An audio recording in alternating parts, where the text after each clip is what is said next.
네, 신부체험TV의 강재춘 원장입니다. 저번 시간에는 이제 조갑박리증의 정의, 원인, 정상, 치료법, 서양의학적인 관점에서 좀 살펴봤고요. 오늘 이 시간에는 제가 항시 연구하고 있는 세포열 에너지학적 관점에서 조갑병리증을 어떻게 해석하고 어떻게 바라봐야 될 것인지, 그리고 정확한 원인이 무엇인지를 찾아내겠습니다. 그래서 그런 부분을 이론적인 관점에서 제가 한번 차근차근 좀 설명을 드리도록 하겠습니다.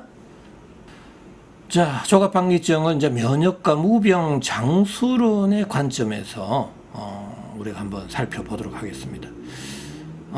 조갑박리증이 발생했다라는 의미는 내 몸에 병이 들었다라는 사실이죠. 내 몸에 병이 들었다는 것은 내 몸이 완전치 않다, 온전치 않다라는 의미를 가지게 되고, 자, 그렇다면 병을 치료하려면 내 몸이 완벽하게 건강한 상태를 만들어야 되는 거죠. 그럼 내 몸이 완벽하게 건강한 상태는 무엇일까요? 즉, 내가 무병장수할 수 있는 조건은 무엇일까요? 라는 것인데요. 자, 저는 세포열 에너지학적 관점에서 이 그래프를 한번 보시면은 쉽게 이해가 될 수가 있습니다. X축은 나이고요. 이 Y축은 온도입니다. 온도와 나이와의 상관관계를 가지고 저는 이 무병장수론을 설명드리고 있습니다. 자, 우리가 모든 생명체가 태어날 때 그 탄생의 온도는 대략 37도고요. 죽게 되면 그 환경의 온도가 27도라면 그 죽음의 온도는 27도까지 내려갈 겁니다. 자, 그러면 살고 죽는 온도 차이는 10도가 되는 겁니다. 만약 오늘 아침에 어린애가 태어나서 오늘 저녁에 죽었다라면 나이는 0살이 될 거고요. 하루 만에 10도가 떨어진 겁니다. 만약에 50살 된 사람이 죽었다고 하면 10도 떨어지는데 50년이 걸렸고요. 우리 대한민국 평균 수명이 82세라 그러죠. 자, 82세 분이 죽었다고 하면 10도 떨어지는데 82년이 걸린 겁니다. 만약에 600년까지 산 사람이 있다라고 예를 들면 10도 떨어지는데 600년 걸린 거죠. 자, 그러면은 어떤 한 생명체가 태어났을 때의 온도, 그 37도를 그대로 유지할 수 있다라면 이 무엇을 뜻하는 거죠? 그냥 체온이 그대로 이렇게 유지가 된다라면 무병장수할 수 있다라는 걸 의미하는 거죠. 무병장수한다. 바로 내 몸이 완벽하게 건강하기 위한 조건이 된다. 완벽하게 건강할 수 있는 상태가 된다라는 의미가 되겠죠. 자, 그러면 내가 죽을 수 없는 상태죠. 37도만 유지된다라면 모든 생명체는 영생을 하는 겁니다. 토끼든 사자든 말이든 낙타든 인간이든 간에 모든 생명체는 영생을 할 수 있습니다. 하지만 영생을 하는 생명체는 없다라는 사실이죠. 그러면 다 죽는 이유는 뭐죠? 심부온도가 올라가거나 심부온도가 내려가거나 둘 중에 하나를 하기 때문에 다 사망하게 된다라는 이야기입니다. 자, 근데 대체적으로 심부온도가 올라가서 죽는 경우는 거의 드뭅니다.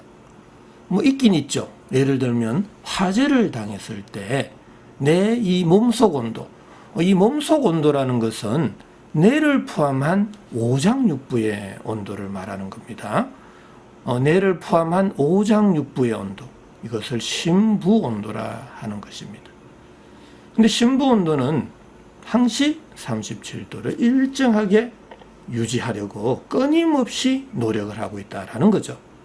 바로 체온조절 중추 시상 하부가 담당을 하는 겁니다. 두피를 포함한 사지의 온도는 피부 온도죠. 근데 피부 온도란 것은 심장에서 멀어지면 멀어질수록 온도는 점점 내려가고 있습니다. 근데 이 심부 온도와 피부 온도의 상관관계를 보면 이 심부 온도가 올라갈 때는 피부 온도는 상대적으로 내려가게 되고요. 심부 온도가 내려갈 때는 상대적으로 피부 온도가 올라가면서 체온 이렇게 37도를 유지해주게 된다라는 사실입니다. 항시 체온이 유지될 때 나는 영원히 살 수 있다라는 이야기죠. 체온이 올라가거나 체온이 떨어질 때 나는 죽게 되고 죽기 전에 병이 든다라는 사실입니다. 병이 든다라는 것은 다 염증이 발생할 수 있다라는 거고, 염증은 이렇게 피부 온도가 올라가는 상태, 피부 온도가 올라가는 상태는 외부에 열을 가해도 피부 온도가 올라갈 수 있겠지만 심부 온도가 내려갈 때 피부 온도가 올라간다라는 사실 꼭 여기서 기억해 주시면 좋겠습니다. 자, 그리고 그러면은 상대적으로 피부 온도가 올라갈 때 생긴다라는 건데, 그러면 피부 온도가 올라가면 올라갈수록, 자, 이 그림에서 보면 표면 장력과 온도 또 변형과의 관계를 잘 살펴보시면 왜 조갑에서의 박리증이 생기는지, 또 뭐 조갑 박리가 아니라 수포, 농포, 종기, 종양, 암은 또 왜 발생하는지, 이는 등에 대해서 우리가 제 이론을 이해할 때 금방 이 질병의 발생의 원리를 찾을 수 있다는 겁니다. 자, 오늘은 박리증이죠. 조갑 박리. 자, 이 X축은 temperature, 온도입니다. 그런데 Y축은 surface tension, 표면 장력입니다. 이 표면 장력이란 우리가 어떤 물체를 끌어당기는 힘, 어떤 표면에서 작용하는 힘을 말하는데요. 실은 이러한 표면이 있을 때 이렇게 각자 아래로 이렇게 내려오는 힘들이 있을 겁니다. 이것도 표면 장력이라 그러고요. 그리고 이쪽으로 이렇게 가는 힘, 이것도 표면 장력이라 할 수 있습니다. 근데 이게 위로 가는 표면 장력을 우리는 응력이라고 명명을 할 수가 있는 거죠. 그래서 우리가 이 표면의 온도가 올라가면 올라갈수록 이 밀어내는 힘, 이 응력은 강해지고요. 이 아래로 내려오는 힘이 중력이죠.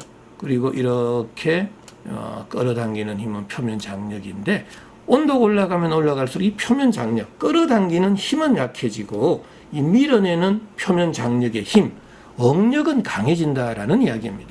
자, 그래서 이 옆그림을 보시면 이렇게 종기, 종양이 생기는 이유도 바로 이 온도가 올라가서 이 응력이 강해지는 가운데 종기, 종양, 구진, 수포, 농포, 결절과 같은 조직의 변형, 단백질의 변성, 또 돌연 변이, 유전자의 변이들이 생길 수 있다라는 이야기입니다.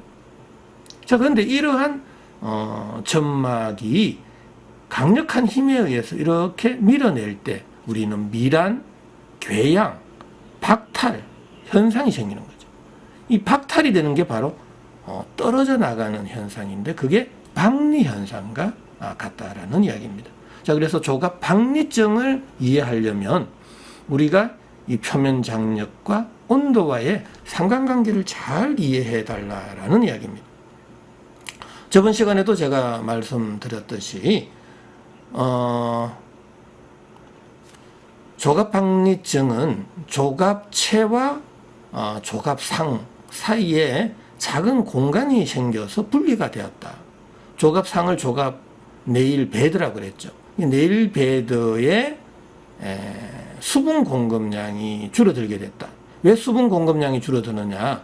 모공이 닫힌 결과다. 모공은 왜 닫히느냐? 바로 심부 온도가 낮아졌기 때문에 모공을 닫게 된다. 왜? 체온 유지를 하기 위해서 손발 끝에서부터 모공을 닫게 된다라는 사실입니다.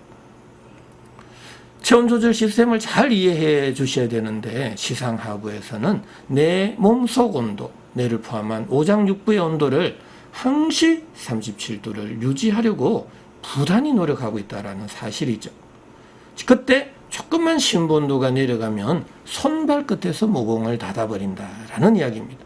그러면 조갑체 아래에 있는 그 조갑 하피부, 바로 조갑상, 네일 베드로의 수분 공급량이 줄어들고 그 부위가 건조해지고 갈라지고 태선화가 된다. 또 두터워진다. 태선화가 된 이후에 그 조직은 점착성이 줄어들죠. 그래서 떨어져 나가는 미세한 각질, 인설, 파편들이 생기게 되고 그때 조갑체와 조갑상의 분리 현상이 생기게 된다라는 이야기입니다. 그래서 굉장히 중요한 것입니다. 표면 장력과 온도, 또 조직의 변형과의 상관관계를 정확하게 이해할 때만이 우리가 조갑 박리증을 이해할 수 있다라는 이야기입니다. 자, 이 이론은 그 어느 전문가가 설명한 사람은 없습니다. 전 세계적으로도 없습니다. 제가 이 세포열 에너지학적 관점은 20년 전에 제가 독창적으로 개발한 이론이다라는 말씀을 꼭 좀 드리고 싶습니다. 어떤 분들은 뭐 저게 이론이냐라고 말씀하시는 분도 있고 뭐 유사의학이다라고 하시는 분도 있습니다. 그러나 저는 전혀 그런 거 개의치 않습니다. 제만의 길을 지금 걷고 있고 새로운 길을 만들고 있다라는 사실입니다. 뭐 여러분들도 또 조갑 박리증을 앓고 있는 환자분이나 또 시청자 여러분들도 한번 곰곰하게 생각해 보시기 바랍니다. 조갑 박리증에 세균과 바이러스가 들어갔다라면 그냥 에프킬러나 농약에다가 이 손을 좀 담가 주세요. 그러면 다 죽을 거 아니에요. 왜 꼭 항진균제를 먹어야 됩니까? 그럼 먹을 필요가 없죠. 먹어서 어떻게 외부에 있는 이 세균과 바이러스를 죽이려고 하세요? 그냥 바깥에 있는데 그냥 에프킬러를 뿌려도 되겠고 농약에 좀 담가놔도 되겠죠. 하지만 그렇게 그런 행위를 한다고 해서 이 조갑 박리증이 다 사라지느냐? 전혀 그렇지 않습니다. 아니, 파리 모기가 죽는 에프킬러를 뿌리면은 이 미세한 세균 다 죽겠죠. 하지만 왜 낫지 않는 걸까요?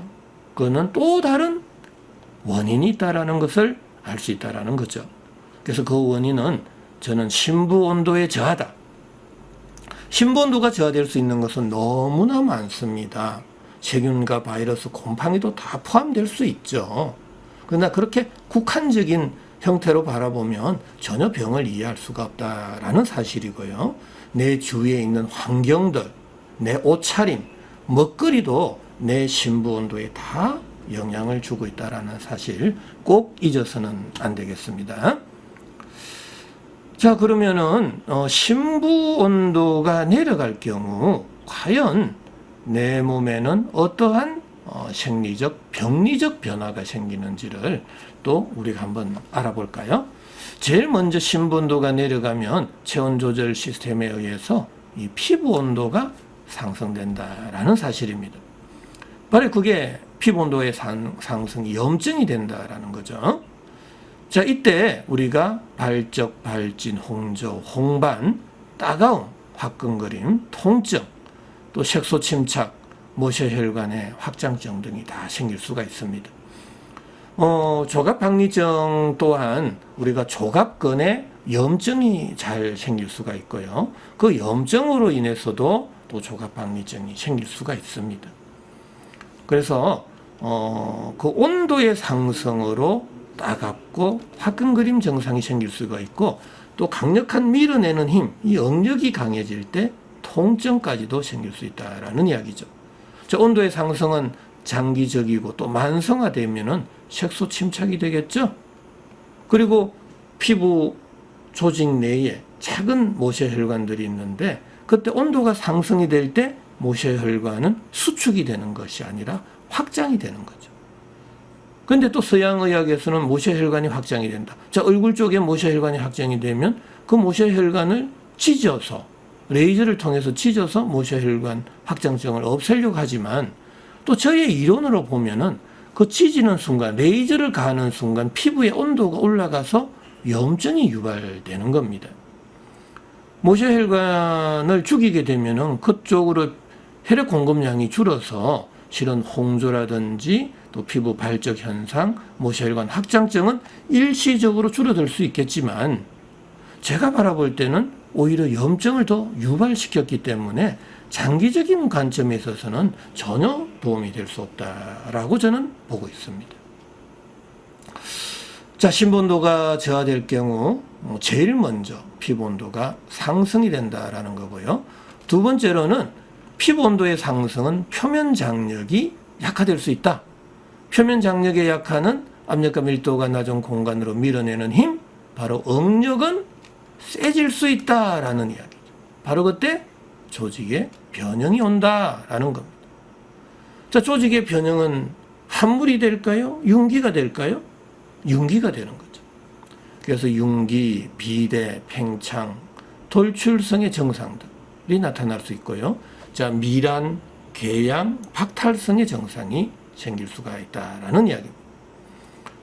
자, 표면 장력 약화와 응력의 강화로 우리가 구진, 부종, 팽진, 면포, 수포, 농포, 결절, 종기, 종양, 자, 이런 것들은 다 융기 현상이 생기는 거고요. 또 점막이 탈락이 되는 거, 바로 미란, 궤양, 박리, 박탈 현상이 생길 수 있다라는 이야기죠. 자, 조갑체와 조갑하 피부, 바로 조갑상이 분리가 되는 거, 조갑박리증이 이때 생길 수 있다라는 이야기입니다. 우리가 세균과 바이러스가 들어가서 그 세균과 바이러스가 어떤 힘을 줬길래 박리가 되느냐고요. 조직의 변형은 힘이 가해져야 되는 겁니다. 그 힘의 실체는 저는 억력이었다라는 이야기죠.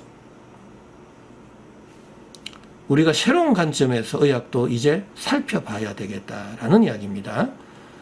이러한 관점은 전혀 전문가들이 설명한 사람은 없습니다. 오로지 저의 신부온도 TV에서만 우리가 설명을 드리고 있다는 사실이죠. 자, 그 다음에 신부온도가 저하될 때 세 번째 생리적, 병리적인 현상, 모공이 다친다라는 이야기죠. 모공이 다치게 된다. 모공이 수축이 되고 그때 인모 현상이 생긴다. 털이 바짝 서게 되는데 대부분의 사람은 이게 인모 현상이 생기는지를 잘 모릅니다. 아주 미세하게 신부온도가 떨어지기 때문에. 근데 갑작스럽게 신부온도가 떨어지는 겨울철에는 우리가 이 바짝 털이 서는 그런 경우를 종종 경험하게 됩니다. 일단 모공이 다칠 때는 피부로의 수분 공급량이 줄어들고요. 그때 조직 간의 점착성이 줄어들게 됩니다. 실은 우리가 피부의 가장 바깥층, 그 최바깥의 각질세포와 각질세포 간의 수분 공급량이 줄어들 때 그 각질세포의 간의 점착성이 줄어들게 됩니다. 그때 이제 그 최바깥층의 각질은 떨어져 나가게 되는데, 그때 이제 그 이전의 피부는 건조, 균열, 또 태선화 현상이 생기게 되고요. 그래서 조갑 박리증도 조갑 태선증이 생기는 그 이유를 아셔야 된다라는 이야기입니다. 자, 이러한 건조, 균열, 태선화가 생긴 이후에 또 점착성이 줄어들게 되면 탈락하게 되겠죠. 그래서 인설, 각질, 비등과 같은 탈락성의 증상까지도 동반될 수 있다. 자, 이러한 모든 증상들은 모공이 다친 결과다라는 이야기죠. 자, 아울러서 열 방출의 곤란 현상이 생기죠. 자, 열 방출이 곤란될 때, 자, 우리가 밥을 먹었는데 모공은 닫혀 있잖아요. 그럼 열이 방출이 안 되면 그때 강제적으로 열 에너지를 방출하려는 본능이 생기게 되죠. 바로 그게 뭐다? 가려움증입니다. 가려움. 왜 가려움증이 생기는지를 반드시 기억하셔야 됩니다. 근데 서양의학에서는 가려움증을 어떻게 치료하죠? 항히스타민 제제를 써버립니다. 아니, 가려움증이 있는데 항히스타민 제제를 쓸 경우 가려움증이 사라졌습니다. 그럼 항히스타민 제제는 무슨 마법을 부린 것일까요? 바로 내 몸 속에 있는 열 에너지의 발생을 잠정적으로 좀 억제를 시켜버렸습니다. 내 몸에서 열 발생량이 줄어들면 강제적으로 열을 빼낼 필요가 없겠죠. 그러니까 가려움증이 사라진 거죠. 마법을 부린 거 맞습니다. 그러나 그 결과는 신부온도, 피부온도 둘 다 내려버렸다라는 사실이죠. 가려움증을 없애기 위해서 신부온도까지 내려야 됩니까? 신부온도는 나의 생명력입니다. 나의 생명입니다. 신부온도가 떨어질 때 면역력은 직하강하게 되는 겁니다. 내가 죽는 겁니다. 예를 들면 항히스타민 제제를 한 알 먹어야 될 걸 20알 먹거나 30알 먹으면 어떻게 될까요? 저는 사망한다라고 보고 있습니다. 단지 수면제가 한 알 먹어야 될 걸 20알, 40알 먹으면 죽는 거는 알고 계실 겁니다. 하지만 항히사민 제제를 한 알 먹어야 될 걸 40알 먹으면 어떻게 될까요? 저는 죽는다고 보고 있습니다. 왜? 신본도를 낮추기 때문에 그렇다라는 이야기죠. 자, 모공이 다칠 경우에는 열 쏠림 현상이 생기게 됩니다. 왜? 모공이 다칠 경우에는 손발 끝에서부터 서서히 모공을 닫아버리죠. 그 이후에 밥을 먹고 활동을 하면 열은 발생하는데 그 열 에너지는 전도, 대류, 복사, 정발 4가지 타입으로 항시 높은 에너지 준위에서 낮은 에너지 준위로 이동을 하게 됩니다. 그 이동 루트는 대체적으로 구멍, 관절, 마찰이 많은 쪽이죠. 그래서 조갑박리증 또한 가장 마찰이 많은 이 손가락 끝으로 열이 과도하게 쏠리게 되고 그때 조직의 피부 온도는 올라가고 표면 장력은 약해지고 억력은 강해져서 조직의 박리, 조갑의 박리 현상이 생겼다라고 보고 있습니다. 자, 하나하나 설명을 드리고 있는데 우리 시청자 여러분들 꼭 이해를 해 주시고 한번 실천을 해 보시기 바랍니다. 자, 신부온도 저하 시 생리 병리적인 변화 가운데 이제 마지막으로 4번째 신부온도가 저하될 경우에는 땀의 분비가 줄어들게 됩니다. 어떤 분들은 운동을 해도 땀이 나지 않는다라는 무한증이 있습니다. 반면에 조금만 내가 움직여도 막 머리나 등에서 땀이 많이 나는 사람들이 있는데요. 대부분 국소다한증입니다. 신본도가 많이 내려가서 모공이 많이 닫혀 있으면 아무리 운동을 해도 땀이 안 나고요.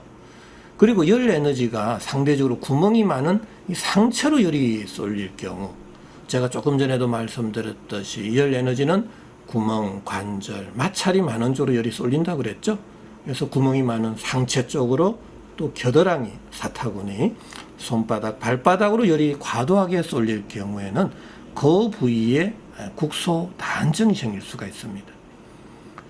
요 며칠 전에 우리 한의원으로 아토피 환자, 어린 애들의 아토피 환자분들이 좀 많이 오셨는데 그 대부분의 아이들은 얼굴에서 땀이 엄청나게 됩니다. 그래서 부모님들은 이 애가 열이 많다라고 생각하고 이 옷을 벗겨놓고 또 시원하게 애를 키웠다라는 이야기죠.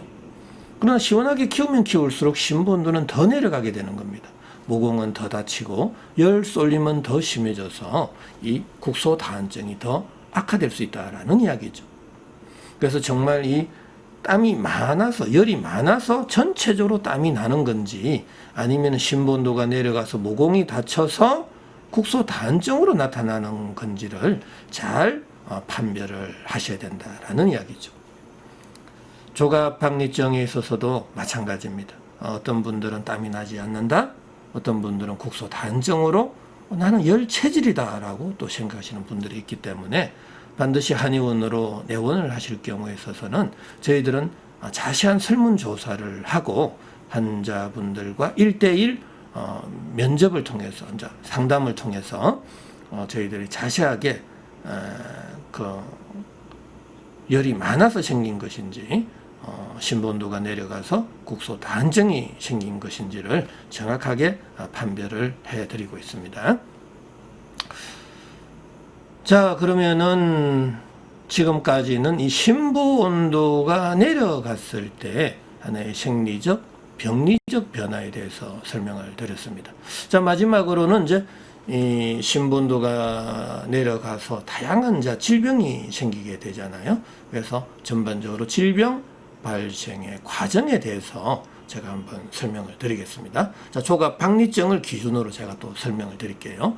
일단 조갑박리증 또한 다양한 원인들, 세균, 바이러스, 곰팡이뿐만 아니라 음식물의 점도, 경도, 산도, 표면적, 또 전기장, 자기장, 저산소증, 물리화학적인 자극, 전해질, 중금속, 이온, 약물, 수술, 환경 여건 다양한 요인들이 있겠죠. 내 주변 환경에 있어서.